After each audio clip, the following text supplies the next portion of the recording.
ఇప్పుడు ఇది చిలికి చిలికి గాలివానలాగా మారి పవన్ కళ్యాణ్ గారి రాజీనామాకి కనుక దారి తీసింది అంటే, డిప్యూటీ సీఎం పదవి నుంచి పవన్ కళ్యాణ్ గారు రాజీనామా చేసి దిగిపోయారంటే అది కూటమి విచ్ఛిన్నానికి కూడా దారి తీసిద్ది అనమాట.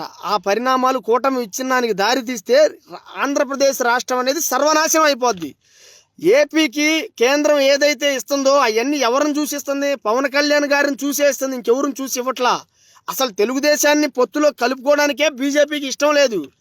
రాష్ట్రం కోసం, రాష్ట్ర భవిష్యత్తు కోసం మోదీ గారిని, అమిత్ షా గారిని, కేంద్ర పెద్దల్ని అందరిని ఒప్పించి మరి వాళ్ళు వద్దన్న, ఆయనే అన్నాడు పవన్ కళ్యాణ్ గారే, చీవాట్లు కూడా తిన్నాను అని, వాళ్ళని ఒప్పించి కూటమిలోకి, ఎన్డీఏలోకి టీడీపీని తీసుకొచ్చి ఇవాళ మళ్ళీ చంద్రబాబు గారు సీఎం కుర్చీలో కూర్చోవడానికి కారణమయ్యి ఆయన తగ్గి త్యాగం చేసి ఆయన బలం, జనసేన బలానికి తక్కువ సీట్లు తీసుకొని వాటిల్లో మళ్ళీ బీజేపీకి త్యాగం చేసి రాష్ట్రం కోసం ఇదంతా చేసింది పవన్ కళ్యాణ్ గారు.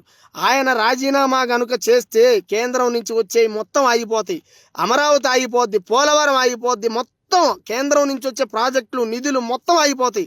రాష్ట్రం సర్వనాశనం అయిపోద్ది. ఇంకో పక్కన జగన్ పార్టీ ఏదైతే జరగాలి అని కోరుకుంటున్నారో వైసీపీ వాళ్ళు, అదే జరిగితే వాళ్ళు మళ్ళీ పుంజుకుంటారు.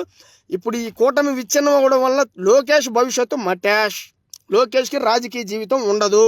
చంద్రబాబు గారికి ఇక చివరి దశలో ఆయన శేష జీవితం మనవడితో సంతోషంగా గడపాల్సిన ఈ చివరి అంకం అయితే ఏదైతే ఉందో ఆయన జీవితంలో, అదంతా బాధతోటి ప్రతిరోజు కుమిలిపోవడం ఇలా ఉండిద్ది. అవన్నీ ఇయే కాదు, ఇంకా చాలా చాలా డ్యామేజ్లు. రాష్ట్రం సర్వనాశనం అయిపోయింది. పవన్ కళ్యాణ్ గారికి ఏమైతే ఏమీ కాదు, పెండింగ్లో ఉన్న సినిమాలు పెండింగ్లో ఉన్నాయి, కొన్ని పూర్తి చేసి నెక్స్ట్ ఎలక్షన్కి వెళ్ళిపోతాడు ఆయనకేమైతే ఆయనకేం కాదు. అవసరమైతే బీజేపీ వాళ్ళు, ఈ టీడీపీలో 60 నుంచి 70 మంది అసంతృప్త ఎమ్మెల్యేలు ఉన్నారు. ఆ అసంతృప్త ఎమ్మెల్యేలు బీజేపీ కావాలి, చెయ్యాలి, పవన్ కళ్యాణ్ గారిని సీఎం చెయ్యాలి అనుకుంటే ఒక్క చిటికలో పనేది. 70 మంది, ఆ 60 మంది 70 మంది అసంతృప్త టీడీపీ ఎమ్మెల్యేలని ఇటువైపు లాక్కోవడం చిటికలో పని బీజేపీకి.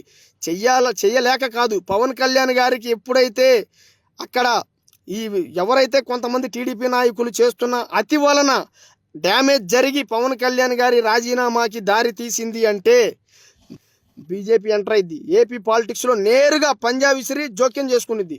పవన్ కళ్యాణ్ గారిని అవసరమైతే ముఖ్యమంత్రి సీట్లో కూర్చోబెట్టింది బీజేపీ. ఈ 70 మంది 60 మంది ఎవరైతే తెలుగుదేశం పార్టీలో అసంతృప్త ఎమ్మెల్యేలు ఉన్నారో వాళ్ళంతా ఇటు వచ్చేస్తారు, రావడానికి సిద్ధంగా ఉన్నారు.